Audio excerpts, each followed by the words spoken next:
Hello, good morning. So, welcome sa ating AI Blockchain Academy. Okay?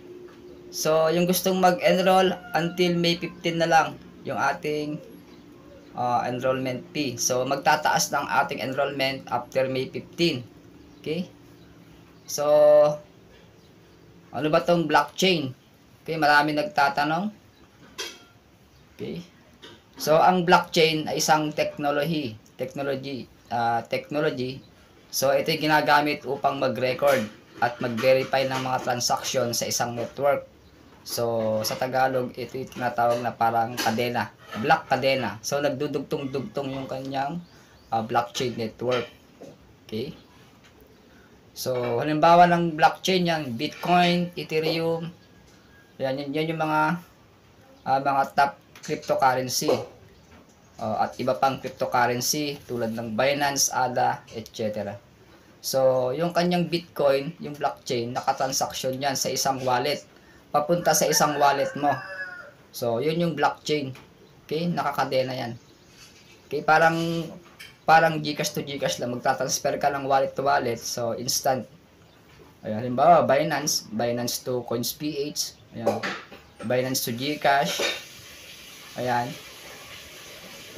Yan, kaya niya mag-verify sa pamamagitan ng distributed network ng isang computer, yung tinatawag na nodes. Okay, medyo malalim yung mga layman's term. Okay, so ano ba tong cryptocurrency? So ito yung parang digital wallet siya, digital o virtual. So yung pera mo, pwede ka magpadala at o tumanggap ng transaksyon. So sa pamamagitan ng internet. Okay, and then at yung inyong yung transaction is safe na safe kasi naka-cryptograph yan, mayroon isang security transaction kapag nagpadala at nagtanggap ng transaksyon. Ayan. So saan pinapadala yung inyong transaksyon? So meron tayong tinatawag na exchange wallet. So sa exchange wallet, yung isang wallet, so binibigay niya isang cryptocurrency exchange sa kanilang mga user upang mapanatili yung ligtas ang kanilang transaksyon. So habang nakatrade sila sa platform ng exchange, so ito ay ginagamit upang mag-store ng mga cryptocurrency habang naghihintay ng pag-trade o paglipat sa ibang wallet. So yun yung exchange wallet. Ayan, yung mga Binance, OKX, Bybit. Ayan. Okay?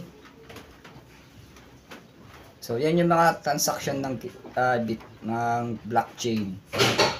Okay? So, abangan nyo yung mga bagong trending coins. Okay? Para ma-avail mo yung mga trending coins, so, kailangan mag-enroll ka sa ating AI crypto courses sa blockchain technology. Okay? So, this Coach John. So, kung meron kang katanungan, so, dyan, message mo ako. Okay? Then, subscribe my channel, JotanBit TV. Then, pakishare mo itong video para malaman ng ibang mga members. So, marami hindi pa nakakaalam ng blockchain sa technology sa Pilipinas. So, siguro nasa 1 to 2% pa lang may alam sa crypto. Okay? So, congratulations kahapon. Dami, 3 yung nag-enroll sa atin. Okay? So, prepare nyo lang yung USDT. Okay? God bless day. Thank you for watching. Bye-bye.